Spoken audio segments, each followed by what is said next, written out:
I'm Michael McLloyd. I'm a training specialist at the Denver STD HIV Prevention Training Center, which is funded by the CDC to help clinicians and others who do HIV prevention work do that work more effectively in communities throughout the United States and also in Africa.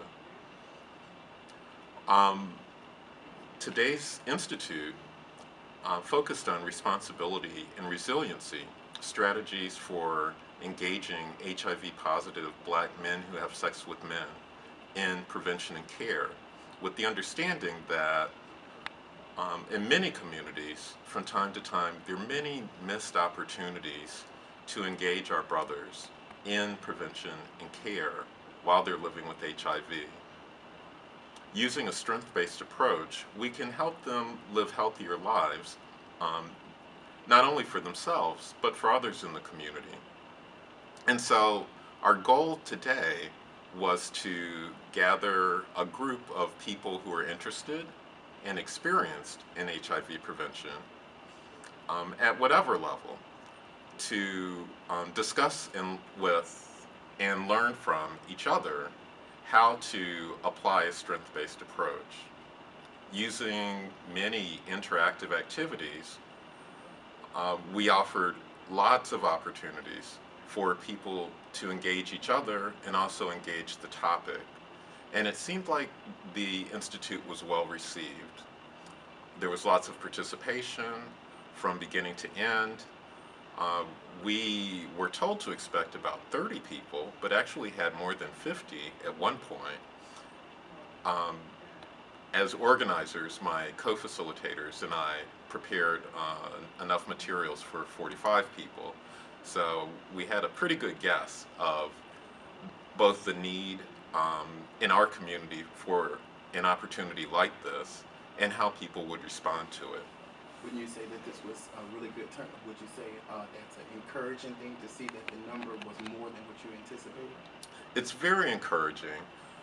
I am a professional trainer, and so I know that many people are looking for opportunities to learn and build skills to do work more effectively.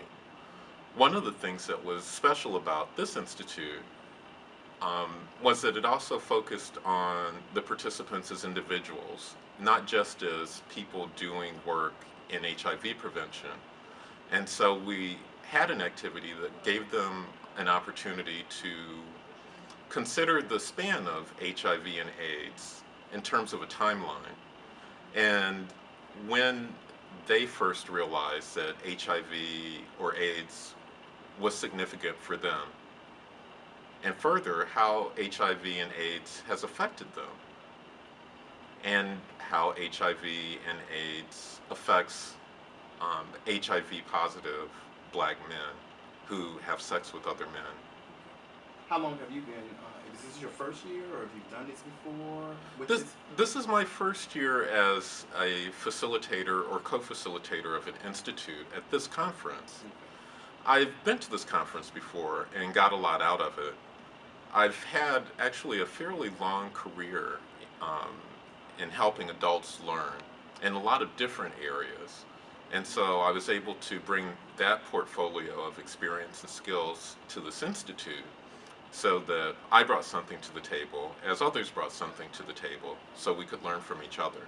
Right. Is there a website or contact information if someone wanted to reach out to you or to your organization that you work for?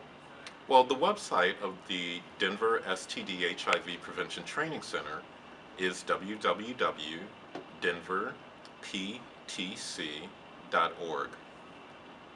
And there one can find information about the wide span of courses that we offer. We're part of a national network of STD HIV prevention training centers. And so in some respects, really anyone in the United States is not very far from an opportunity to build skills in HIV prevention. Thank you so much for sitting down and taking the time out with us, and we really appreciate it. Thank you.